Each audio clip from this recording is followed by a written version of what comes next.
ओम नमः शिवाय। भगवान भोलेनाथ की कृपा सदैव आप सभी पर बनी रहे। आज सुनेंगे मार्गशीर्ष मास की रवि प्रदोष व्रत कथा। रविवार के दिन यह व्रत आने के कारण इसे रवि प्रदोष कहा जाता है। प्रदोष व्रत भगवान भोलेनाथ और माता पार्वती को समर्पित है। इस दिन भगवान भोलेनाथ और माता पार्वती की विशेष करके पूजा की जाती है। चलिए सुनते हैं रवि प्रदोष व्रत कथा। एक समय सर्व प्राणियों के हितार्थ परम पावन भागीरथ के तट पे ऋषि समाज द्वारा विशाल गोष्ठी का आयोजन किया गया। इस सभा में व्यास जी अपने परम शिष्य पुराण वेदा सूत जी महाराज हरि कीर्तन करते हुए पधारे। सूत जी को आते हुए देखकर शौनकादि 88,000 ऋषि मुनियों ने खड़े होकर दंडवत प्रणाम किया। महाज्ञानी सूत जी ने भक्ति भाव से ऋषियों को हृदय से लगाया तथा आशीर्वाद दिया। विद्वान ऋषिगण और सब शिष्य आसनों पर विराजमान हो गए। शौनकादि ऋषियों ने पूछा, हे पूज्यवर महामहे, कृपया करके यह बताने का कष्ट करें कि यह मंगलप्रद कष्ट निवारण यह व्रत सबसे पहले किसने किया और उसे क्या फल प्राप्त हुआ। श्री सूत जी बोले, आप सभी शिव के परम भक्त हैं। आपकी भक्ति को देखकर मैं व्रती मनुष्यों की कथा कहता हूँ, ध्यान से सुने। प्रेम से बोले ओम नमः शिवाय। रवि प्रदोष व्रत के अनुसार एक गांव में अति दीन ब्राह्मण निवास करता था। उसकी साध्वी स्त्री प्रदोष व्रत किया करती थी। उसे एक ही पुत्र रत्न था। एक समय की बात है, वह पुत्र गंगा स्नान करने के लिए गया। दुर्भाग्यवश मार्ग में चोरों ने उसे घेर लिया और वे कहने लगे कि हम तुम्हें मारेंगे नहीं, तुम अपने पिता के गुप्त धन के बारे में हमें बता दो। बालक दीन भाव से कहने लगा कि हे बंधु, हम अत्यंत दुखी दीन हैं, हमारे पास धन कहाँ है।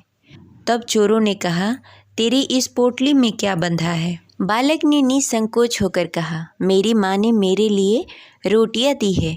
यह सुनकर चोरों ने अपने साथियों से कहा कि साथियों, यह बहुत ही दीन दुखी मनुष्य है, अतः हम किसी और को लूटेंगे।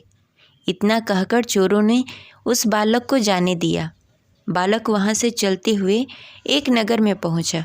नगर के पास एक बरगद का पेड़ था।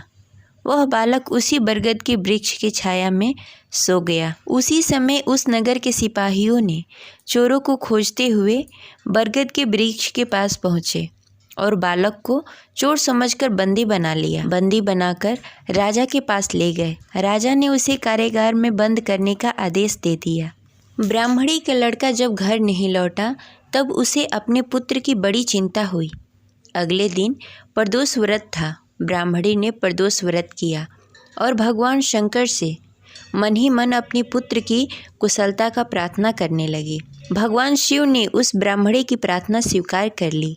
उसी रात्रि भगवान शिव ने उस राजा को स्वप्न में आदेश दिया कि वह बालक चोर नहीं है, उसे प्रातःकाल छोड़ दे, अन्यथा उसका सारा राज वैभव नष्ट हो जाएगा।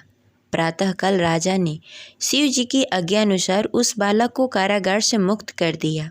बालक ने अपनी सारी कहानी राजा को सुनाई। सारा वृतांत सुनकर राजा ने अपने सिपाहियों को आदेश दिया कि उस बालक को उसके घर छोड़ दिया जाए।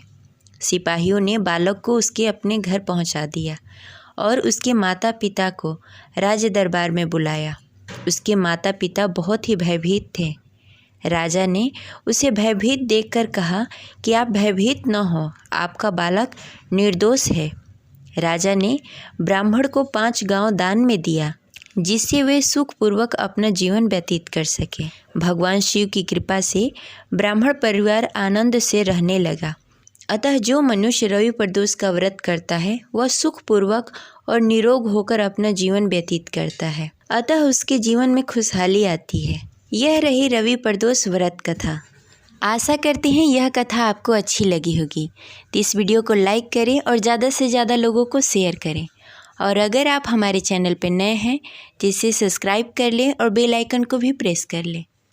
मिलते हैं अगली वीडियो में, तब तक के लिए हर हर महादेव।